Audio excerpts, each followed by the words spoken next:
Big box here. Very exciting box. Very noisy box, or it will be.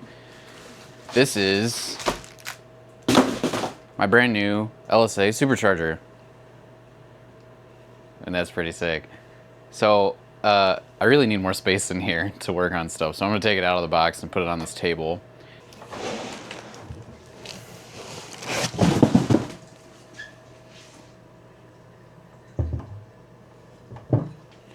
Yes! This Supercharger has the stock snout on it. This really is just like crate GM, like that's a GM box, right? So this is direct from GM, brand new LSA. This lid, or this snout has tiny opening. This snout has big boy opening, more airflow. So we're gonna switch to that. It's gonna take some modification, but that's fine. These are fuel rails, gaskets, injectors from my buddy Lance over at R&D Performance. This is a CTSV intercooler brick, already reinforced. Big gasket for that. What else? Oh. I'm gonna use a stock LSA balancer. So this is an overdrive pulley for Supercharger. Take out the stock pulley, put on this tinier one. We'll go on here actually, but that'll be good. I'll put the throttle body over here too. So this is just the stock throttle body off of the Caprice. If someone has $1,000 and wants to buy me a Nick Williams 112mm throttle body, since that's how big the opening is on that snout, hit me up. This is the water pump for the Supercharger. These fittings here and this hose here. So that is technically for the fuel pressure regulator, but these are the fittings that'll go in the lid when my lid gets here. And those are some block off plates for the openings on the snout. All of this gotta go together at some point. I have to do some light machining on the side of this. So these are some cheap Chinese cast pre-ported snouts.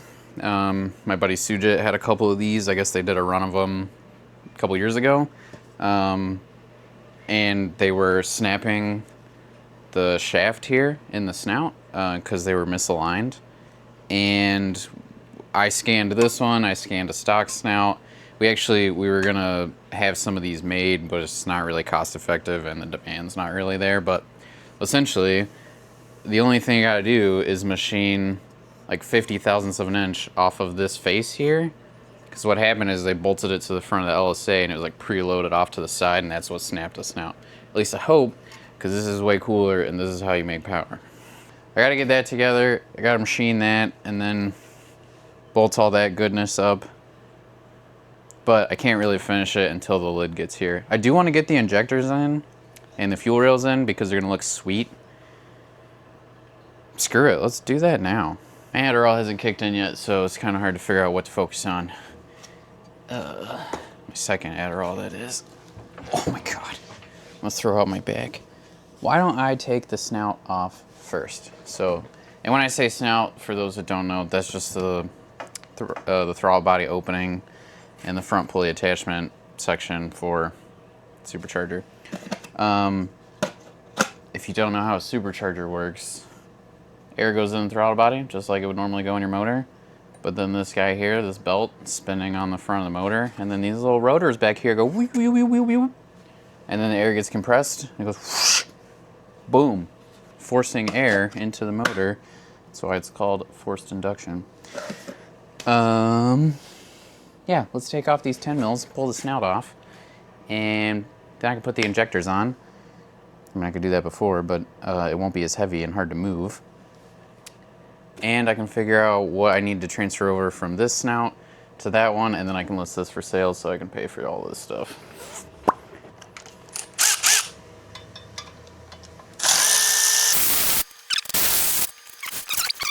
Bypass valve is for like off throttle stuff. There's another throttle blade in here and it lets air come through right here instead of going through the rotors.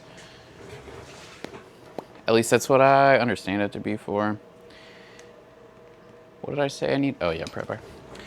It seems like a lot of the like super high power race guys will just delete that and just not use it, don't need it. So look at that. Snout removed.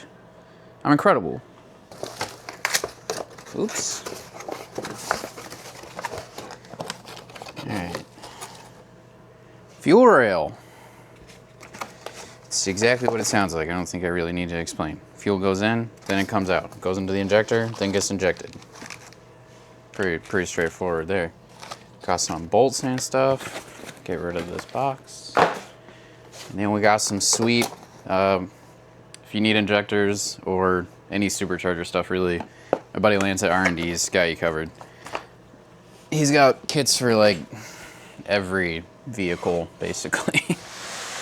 And he's just like one of the most knowledgeable people about it, so definitely hit him up. Okay.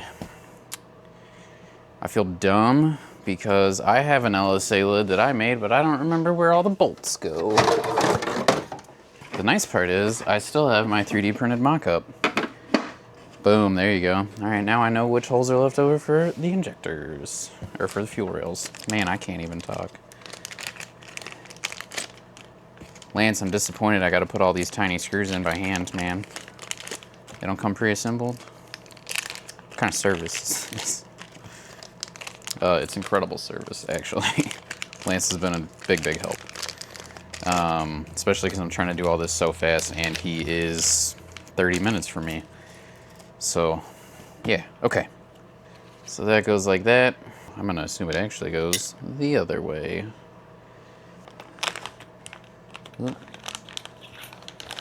So R&D performance is really nice. They give you your flow data for your injectors. You get a flash drive with all that data on it to help you with tuning. Lance also does tuning. Super useful. Oh, we got a little baby injector. Yeah, that looks correct to me. So I'm gonna grab some WD. Slide these. Ah! This is why I can't have nice things, man. Yep, scratch that one. Cool.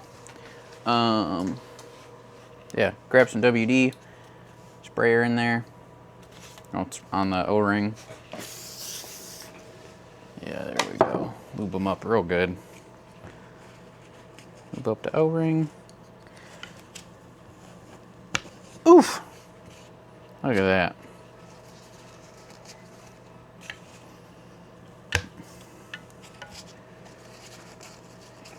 You never want your rubbers to be dry. Probably means they're expired. That's a joke for the adults at home.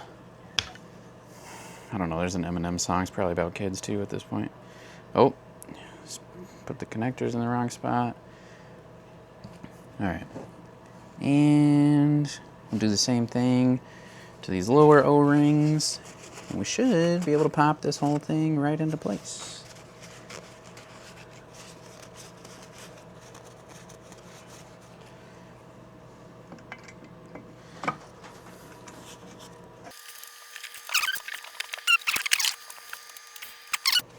All right, dude. That's pretty sick. Supercharger has injectors.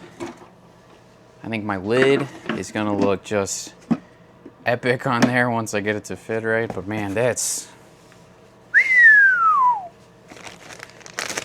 So this gasket sealed, the intercooler bolts to the lid. That's why my lid that I developed with Lance and our other buddy Sujit is pretty sweet, because you can use the CTSV intercooler brick or a Z01 intercooler brick, and you can't do that with any other LSA supercharger lid. The nice part for me is that there's a lot of CTSV bricks, the little intercooler bricks on the market, but there's like no Z01s. The Z01s are so way more expensive, obviously, but the CTSV ones are thicker, and so they cool a little bit better. And even if you have a Z01 brick and you use that lid, you get more plenum volume because there's more space above the brick. Cool stuff, science and whatnot. So,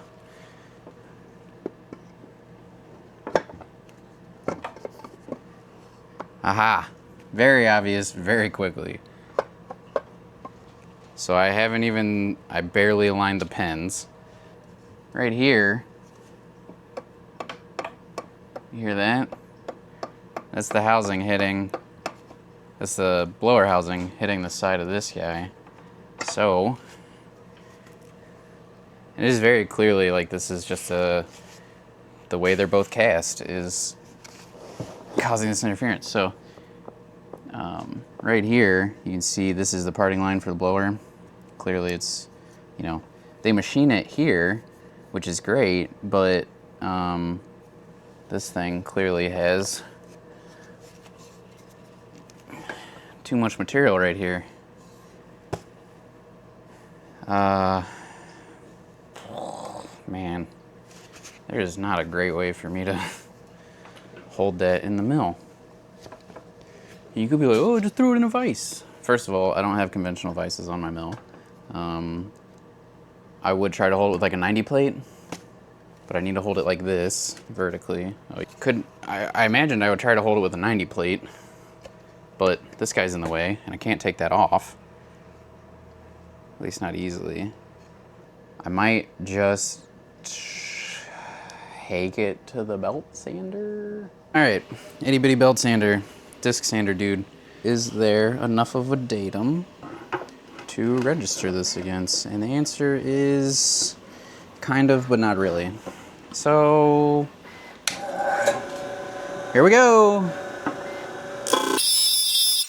All right, see, you can see where it's starting to sand. Here and here, in case you can't.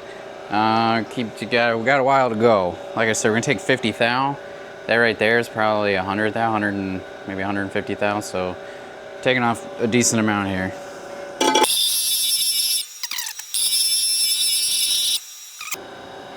All right, I'm gonna test fit this. Wipe it off real quick, test fit it. It's got a bunch of wax from trying to keep all the aluminum from getting built up on the pad. Let's see what that looks like. I need to grab a deburr tool to knock off this little burr. All right, I think I'm gonna leave it in this orientation just so I can see what I'm doing a little bit easier. Oh, okay. Apparently I've tapped it in there enough times that that's all right. All right, we are super clear down here. Yeah, there's one spot there and then one spot up by the bolt hole that wasn't an issue before. So,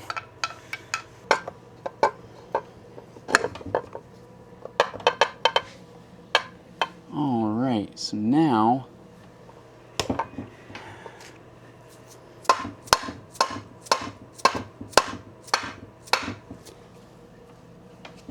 that is all the way down.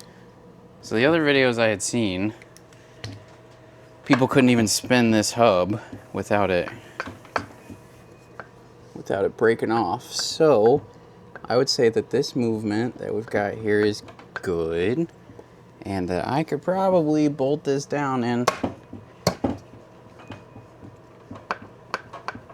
hopefully send it. I'm gonna use this black RTV. This is sweet because it's in like a little aerosol thing, so you don't have to like squeeze it out, which is just really convenient more than anything else. I'm gonna wipe off this face because there's no gasket here, clearly. You can see on the back of this one. Oh, it's just kind of darker. That's where the RTV was. So we'll seal this one up. Oop, same way. Pull down on the trigger. It's hard to be very precise here, but leaky covers when I had some maintenance done. Boom, there you go, RTV, aerosolized. Is it worth the 25 bucks or whatever it is? Honestly, probably. Seems to last longer than the regular stuff. Actually, don't even know if I'll clean that up. Probably just clean it up afterwards. Because there's going to be plenty of room here for it to grab on since this area is smaller.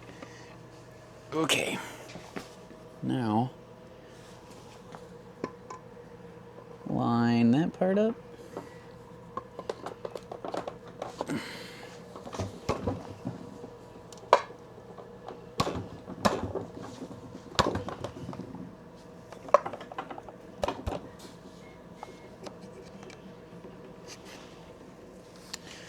All right, and this uses one less bolt than the other one because of how ported it is.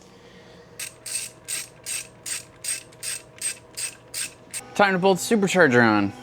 I got the oil pan on off camera just because it was easy.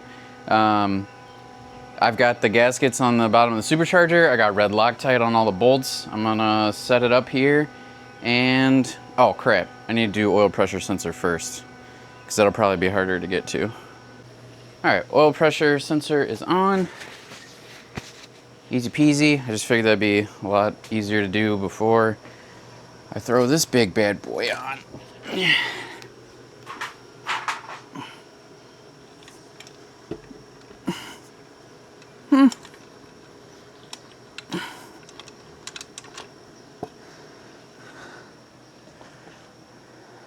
I'm going to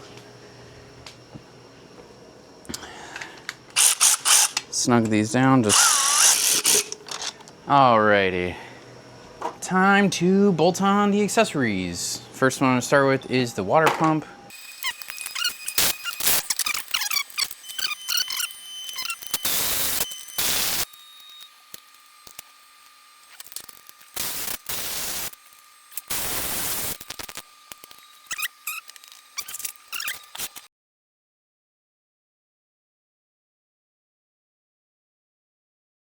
Big shout out to my buddy Charlie for helping me get the motor on the stand, or well, on the subframe and on the engine mounts.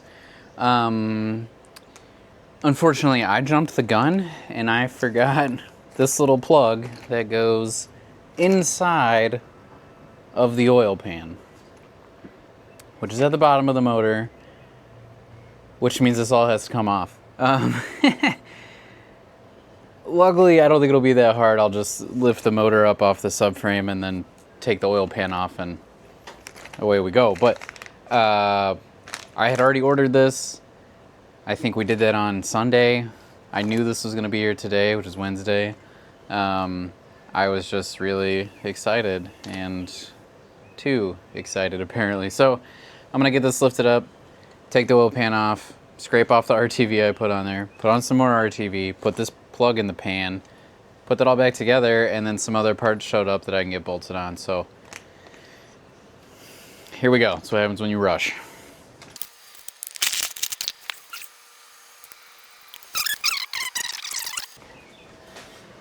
I forgot that hole right there. This guy. Yeah, so I'm gonna get that plug in there and then put it back in.